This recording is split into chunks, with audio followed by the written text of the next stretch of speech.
નમસ્કાર દર્શક મિત્રો, ગુજરાતમાં આપનું સ્વાગત છે। અનેક વખત આપણે કહેતા હોઈએ છીએ કે માણસ છે ગમે ત્યારે બદલાઈ જાય, પરંતુ હવે તો વાતાવરણ પણ ગમે ત્યારે બદલાઈ રહ્યું છે। તમે જોઈ લો કે હાલ શિયાળાની સિઝન ચાલી રહી છે, પરંતુ કમોસમી વરસાદ પણ અનેક જગ્યાએ થઈ રહ્યો છે। એક તરફ ચક્રવાતોએ આ વર્ષે પણ હેરાન કર્યા છે, અને આવામાં આવનાર વર્ષ એટલે કે 2024 માટે પણ ચક્રવાતોને લઈને અત્યારથી જ આગાહી કરવામાં આવી રહી છે। જી હા, વર્ષ 2024 વાવાઝોડાનું વર્ષ રહેવાનું છે। અંબાલાલ પટેલે 2024ને લઈને ઘાતક આગાહી કરી છે। તો ચાલો જાણીએ કે અંબાલાલ પટેલે શું આગાહી કરી છે અને ચક્રવાતોની શરૂઆત ક્યારથી થવાની છે।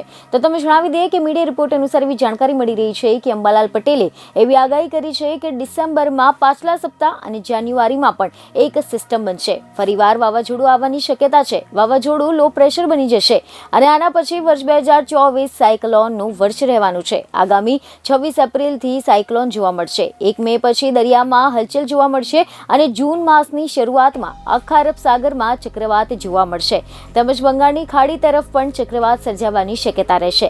ફાગણ મહિનામાં ઠંડી પડવાની શક્યતા છે। તો બીજી તરફ રાજ્યના કચ્છ, નલિયા, ઉત્તર ગુજરાતમાં આખો માસ વેસ્ટર્ન ડિસ્ટર્બન્સ અને માવઠું રહેવાનું છે। અરબી સમુદ્રમાં હવાનું હળવું દબાણ સર્જાશે।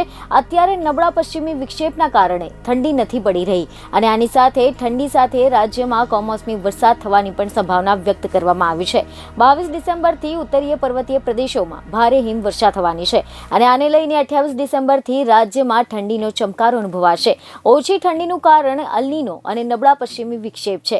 25 ડિસેમ્બરથી જાન્યુઆરીની શરૂઆત સુધીમાં ફરીથી મજબૂત વેસ્ટર્ન ડિસ્ટર્બન્સ આવવાની શક્યતા છે અને આના કારણે ગુજરાતના હવામાનમાં ફરીથી પલટો આવતા કમોસમી વરસાદ થઈ શકે છે। આ દિવસોમાં પણ ગાત્રો થીજવતી ઠંડી રહેવાની શક્યતા છે।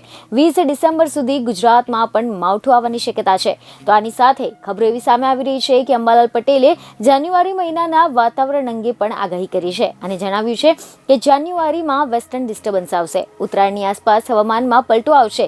ફેબ્રુઆરી મહિનામાં 5 તારીખ પછી વેસ્ટર્ન ડિસ્ટર્બન્સની સાથે દેશના ઉત્તરીય પ્રદેશોમાં ભારે હિમવર્ષા રહેવાની છે। બીજને ખબર સાથે ફરી મળીશું। ધન્યવાદ।